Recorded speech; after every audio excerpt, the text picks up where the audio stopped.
Jeff, the host of the Gridiron.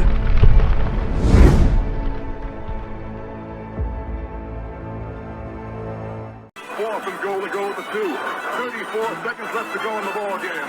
This is the play right now. Takes the snap. Targeted goes in. Targeted all alone. And the quarterback keeps. Wow, what a call. Nobody touched him. And so, I saw this article there. And the most improved position group in 2025. Interesting, right? Is, according to this article, the offensive line, the most improved. Now, I mean, one thing is you think about is that one thing the Giants have done, is that usually when you're 3-14, you suck. And what do? You bring in a lot of new guys. You get rid of a lot of guys. Giants didn't really do that, right? I mean, right. I mean, the one thing is maybe on the offensive line, right, is maybe Marcus Bowe, maybe working his way, maybe as the tackle. But I mean, we'll have to wait and see. Maybe Evan Neal can maybe get the guard job, but Evan Neal's been here. Right. I mean, you look at that offensive line. I mean, we haven't brought, it wasn't like last season, right? Where we brought in Runyon Jr., GVR, Eluemunor, right? Right. We got pretty much the same offensive line. We do have a new quarterback. Yes, we do. But we brought in Scatterbo. Can't wait to see that guy in the field. But Tyrone Tracy Jr. should be pretty much the starter. Theo Johnson. We got Fedoni. I can't wait to see that guy on the field. But Theo should be the starting tight end. Tracy Jr. should be the starting running back.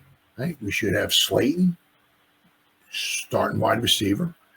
Malik should be a starting wide receiver. Wandell starting, Andrew Thomas starting tackle. Runyon Jr. starting guard. John Michael Schmidt starting center. I mean, we got a lot of it wasn't like, well, these guys suck. Let's bring in a whole new crew. No, we got a lot of the same guys. Now, the one thing is that you could possibly say, right, especially for the offensive line, it was decent last year. The first 5 to 6 weeks wasn't too bad. Then Andrew Thomas got injured. Then the one wheel fell off the bus, and then the bus just started, right, erupted. We brought a lot of the same guys back. A lot of the same guys are still here battling out, right? But, if you can get the same or majority of the same guys working together, if they can stay healthy and you get the guys working together, right, as a unit, that's huge.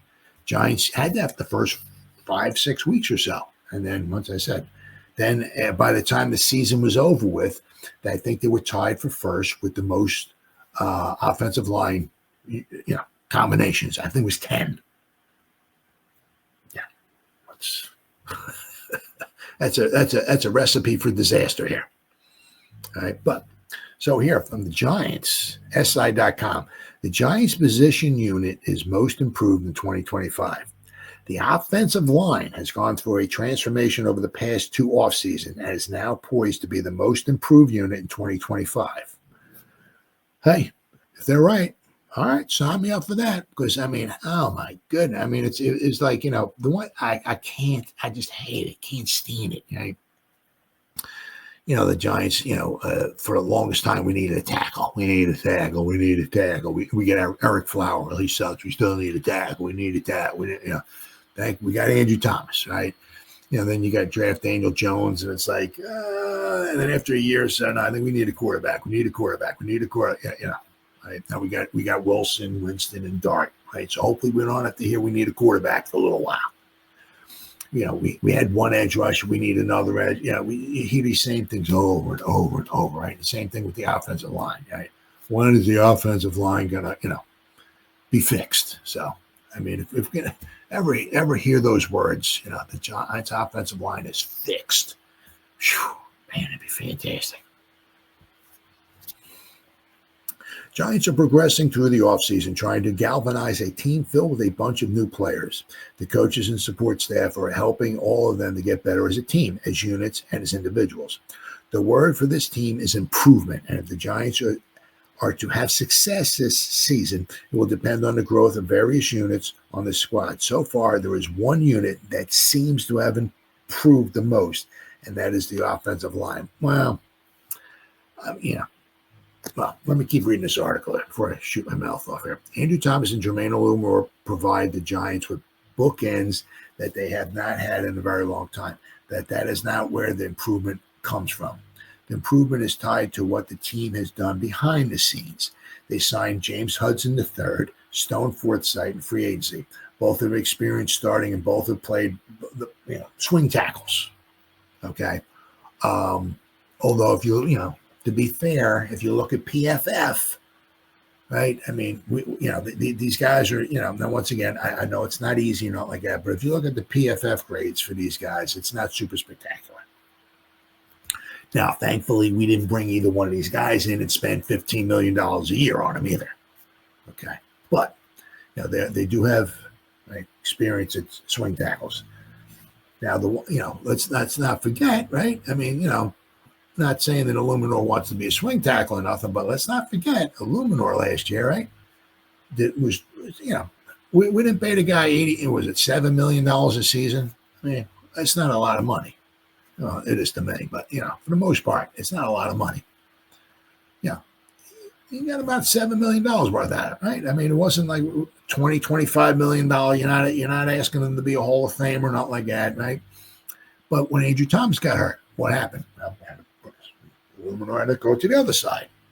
So let's not forget, Eluemunor has played both sides, right? But that was the reason why we brought Hudson in and Forsythe in there. Let's see. Hudson is playing left tackle and Forsythe is on the right side. He also drafted Marcus Bowe, who has the versatility to play either guard or tackle, and that's going to be interesting to see. He has the versatility, possibly, maybe we're thinking maybe in college, guard and tackle. We'll have to wait and see if he can play at a tackle in the pros. So I might just have to maybe swing him in the guard, but we'll have to wait and see. But he's currently working at tackle right now. Jermaine, I was going to say Eluemunor. Jeremy Zudu, right, is also trying to find some position stability at tackle. Well, we'll have to wait and see. That gives us part of unit depth, versatility, experience, and youth. Well, I know Zudu's always has had some problems. It also intensifies the competition. We got a lot of guys. We have a lot of guys. That doesn't guarantee results, but we got a lot of guys. Let me tell you what. And there's no guarantee that they will keep 5 tackles on the active roster. The last 2 seasons, when Thomas went down, there was no plan, no organization. That is no longer the case. They understand how much that hurt this team, and you have to respect their desire to correct that mistake going into the 2025 season. They now only have a plan, but also contingencies in case the plan does not work as they thought it would. That is a massive improvement. On the interior of the offensive line, the Giants have the opportunity to start the same unit as they had in 2024. That has not happened in quite some time for this team. John Runyon Jr. and Greg Van Roten are back at guards. Well, we're going to have to wait and see with GVR, because there might be a hell of a battle. Could be a freaking battle royal right, at the right guard position. And John Michael Schmitz prepares for his 3rd season as center, and he needs to I really think maybe put on a little bit of weight, but certainly get some strength. Now, his heart, his desire, his IQ, and all that stuff is there.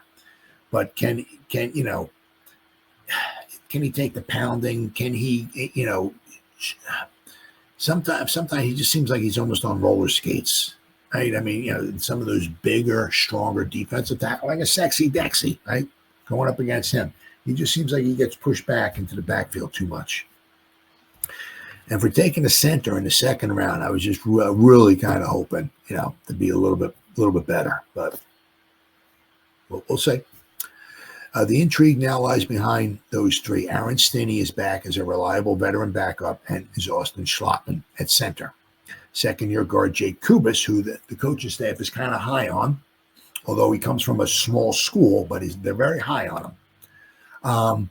Jake Kubas last season, I can't remember exactly what it was, but I do remember his run blocking was very good, according to PFF when he was in there. His pass protection, as quite often with the Giants, that's something to be desired. But his run blocking was not too shabby last year. So, but of course, when you got a pass, he graded out. Once again, this is just PFF. I think it was in the 40s, which is not very good. The first thing to consider with all these players returning and adding Neal is the increased competition. Nobody played so well that they were irreplaceable, except for Mr. Thomas, of course. So all of these positions could be up for grabs, except for Mr. Thomas. If the guy's healthy, you pencil that mofo in at left tackle. Let's hope the guy can stay healthy, because when he's healthy, he's certainly one of the whatever you want to put, top 5 left tackles in the game. Right. Schlottman spent most of the 2024 on IR. Kubas was a rookie, and Van Roten was a 35-year-old journeyman lineman, so his spot could be vulnerable. Yes, it could be. But right, if GVR doesn't want to win in the right guard spot, right, he played some center. He's got the flexibility, guard center flexibility. That's huge. And being the oldest offensive lineman on the Giants team last season, he was the only one who played in every snap. Go figure, right? That is where many believe that Neal could slide comfortably into guard spot. If he did, it would free up Van Roten to really compete at center and possibly raise the desire to improve at that position. All that, and with Bo, who many believe is a guard, could always be an option there as well. Interesting. This group will motivate each other through competition and raise each other's level of play. It makes the entire unit deeper and gives them flexibility to move pieces around. I said they have a lot of guys, and the thing is that which was kind of like you want to almost scratching your head a little bit. It's like our offense stunk last year, and we're bringing back a lot of the same guys. Now we signed a couple of offensive linemen, but for the most part, we got a lot of the same guys coming back. This could be the first season where Giant fans get to argue over who gets cut because they thought that player could have helped the team. They currently have 16 offensive linemen on the roster, and they clearly will not keep all of those. No, I mean, usually what you want to do is you go into whatever game with 8 offensive linemen, right? You got your 53. You don't play all 50, or you don't dress all 53. So you bring maybe 8 offensive linemen into the game. You might have another one who maybe doesn't dress or something like that, and you have a couple on the practice squad. So you might have maybe grand total, maybe 12, whatever grand total offensive linemen. So out of 16, right? Not everybody's making the team. They will get to keep the best of the best, most versatile options that make sense for this team and its offensive identity. That is a big improvement for what we have seen in the past. But what we've seen in the past, some really tough football. But I mean, to be fair, I mean, I said last year, they were not a top 10 unit, right? But they were I think I saw like the 17th after week 5 or 6 or so. That gives you a shot. It gives you a chance, right? But once they started getting injured, and it's not so much maybe the guys aren't capable of playing the certain positions at all. A lot of it depends upon being comfortable, knowing the guy next to you on the right of you, to the left of you, right? I mean, or if you have the tackle, who's the guard? I mean, the guard keeps changing every week, you want to have the continuity is huge, right? And the Giants, after week, whatever it was, 5 or 6, they just didn't have that. And it just causes one problem after the other, right? So, as usual, it's going to be another interesting year with the New York Giants offensive line. But as I said, if we can stay healthy, that would give the Giants a chance.